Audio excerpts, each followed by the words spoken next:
Satellite क्या है? Grade के 4। यह लेख के 4 ग्रेड के छात्रों के लिए है।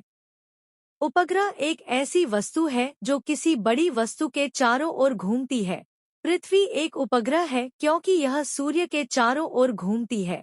चंद्रमा एक उपग्रह है क्योंकि यह पृथ्वी के चारों ओर घूमता है। पृथ्वी और चंद्रमा को प्राकृतिक उपग्रह कहा जाता है। लेकिन आमतौर पर जब कोई उपग्रह कहता है तो वे मानव निर्मित उपग्रह के बारे में बात कर रहे होते हैं। मानव निर्मित उपग्रह लोगों द्वारा बनाई गई मशीनें हैं। इन मशीनों को अंतरिक्ष में प्रक्षेपित किया जाता है और पृथ्वी या अंतरिक्ष में किसी अन्य पिंड की परिक्रमा की जाती है। हजारों मानव निर्मित उपग्रह हैं। कुछ लोग हमारे ग्रह की तस्वीरें लेते हैं। कुछ अन्य ग्रहों, सूर्य और अन्य वस्तुओं की तस्वीरें लेते हैं। ये तस्वीरें वैज्ञानिकों को पृथ्वी, सौर मंडल और ब्रह्मांड के बारे में जानने में मदद करती हैं। अन्य उपग्रह दुनिया भर में टीवी सिग्नल और फोन कॉल भेजते हैं। नासा के कक्षा में 1 दर्जन से अधिक पृथ्वी विज्ञान उपग्रह हैं। वे नासा को महासागरों, भूमि और वायुमंडल का अध्ययन करने में मदद करते हैं। श्रेय नासा। उपग्रह क्यों महत्वपूर्ण है? उपग्रह आकाश में ऊंची उड़ान भरते हैं, इसलिए वे एक समय में पृथ्वी के बड़े क्षेत्रों को देख सकते हैं। उपग्रहों से भी अंतरिक्ष का स्पष्ट दृश्य दिखाई देता है।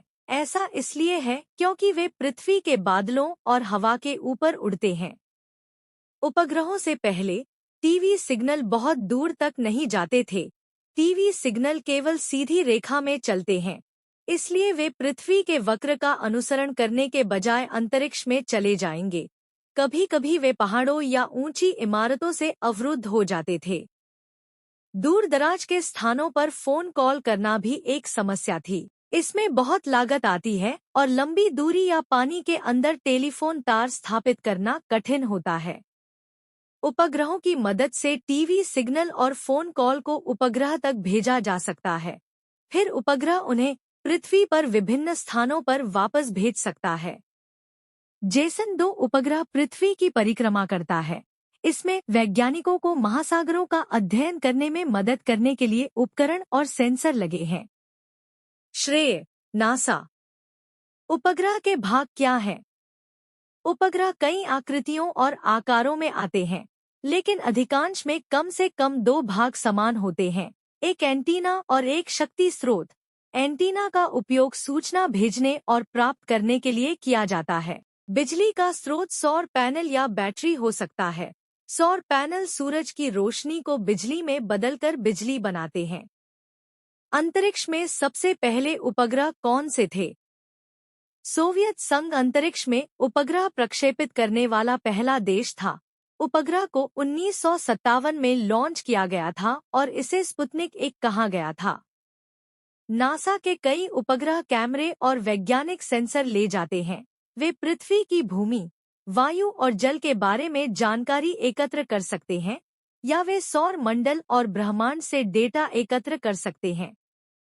नासा ने कई उपग्रह अंतरिक्ष में प्रक्षेपित किए हैं। पहला 1958 में एक्सप्लोरर 1 था। एक्सप्लोरर अमेरिका का पहला मानव निर्मित उपग्रह था। पृथ्वी की पहली उपग्रह तस्वीर 1959 में नासा के एक्सप्लोरर 6 से आई थी। नासा उपग्रहों का उपयोग कैसे करता है? नासा के उपग्रह वैज्ञानिकों को सभी प्रकार की चीजों का अध्ययन करने में मदद करते हैं। उपग्रह पृथ्वी के बादलों, महासागरों, भूमि और वायु के बारे में जानकारी प्रदान करते हैं। वे जंगल की आग, ज्वालामुखी और धुएं को भी देख सकते हैं। यह सारी जानकारी वैज्ञानिकों को मौसम और जलवायु की भविष्यवाणी करने में मदद करती है। इससे किसानों को यह जानने में मदद मिलती है कि कौन सी फसल लगानी है। यह बीमारी के प्रसार को नियंत्रित करने में मदद करता है और यह आपातकालीन स्थितियों से निपटने में मदद करता है। उपग्रह भी हमें अंतरिक्ष के बारे में बहुत कुछ बताते हैं। कुछ लोग सूर्य से आने वाली खतरनाक किरणों पर नजर रखते हैं। कुछ लोग सितारों, ग्रहों, क्षुद्र ग्रहों और धूमकेतुओं का पता लगाते हैं। पढ़ें सैटेलाइट क्या है? ग्रेड 5 से 8। ग्रेड के 4 के छात्रों के लिए और अधिक खोजें।